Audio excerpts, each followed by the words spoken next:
Hi, I'm Cynthia Shellhart. You can call me Cindy. And it's time for some double talk. Double-strung harp, that is.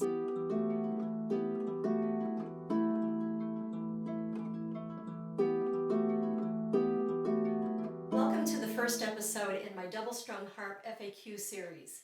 Harp lovers and harp players have been asking me questions about my instrument for a long time, and this is my chance to answer some of those questions for you. We'll start today with the most basic question of all. What's a double-strung harp?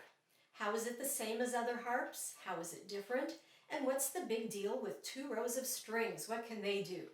Let's get started with how is it similar to other harps. If you look at a double-strung harp from the side, but not too close just yet, you'll see that, like single-row harps, it is a type of lever harp. Lever harps are tuned diatonically or in a major scale. That's like the white keys on a keyboard instrument or a do, re, mi scale. And each string has a sharping lever that can be used to change the tuning of the string by 1/2 step. For example, from a C natural to a C sharp or an F natural to an F sharp without manually shortening or lengthening the string with a tuning key. This saves a lot of time and effort for the harpist. And if you set the levers in different up and down combinations, that allows you to play in different musical keys.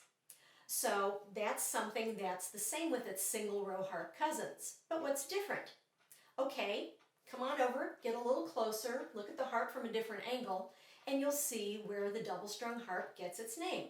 Or we might even call it a double harp for short. You take a look at it, you can tell it gets the name from 2 rows of strings. Pretty straightforward. They are identically tuned.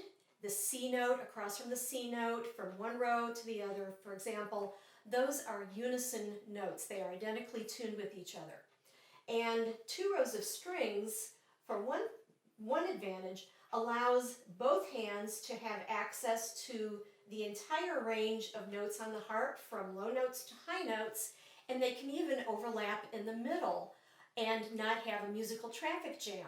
It's very rare for a harp to be able to not only be able to play unison notes with itself, but also to be able to play repeating notes or special effects that involve repeating notes without your hands trying to cancel each other out or muffle already vibrating strings. I'll show an example here of what that looks like on a single row harp and how that sounds. Spoiler alert, that doesn't sound very good. But then try the same thing on a double-strung harp and also play a little bit of overlapping music so you can see and also hear the advantages that you get from 2 rows of unison-tuned strings.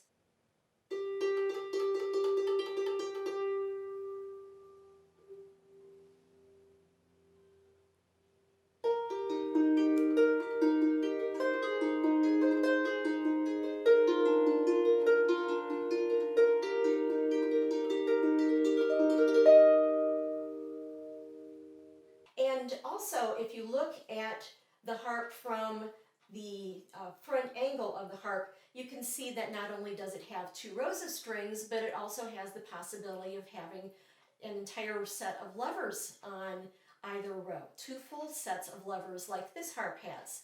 And I'll talk more about double harp levers and their settings and notation, how we say you set the levers this way or that way.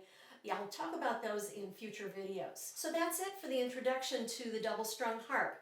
It's just enough like other lever harps to be familiar, but with 2 rows of strings, just different enough to get your attention. If you like what you heard today, please make sure you're subscribed so you can be notified. And if you want to be the first to get some more double talk, head on over to my website, cindyshellhart.com, and sign up for my mailing list.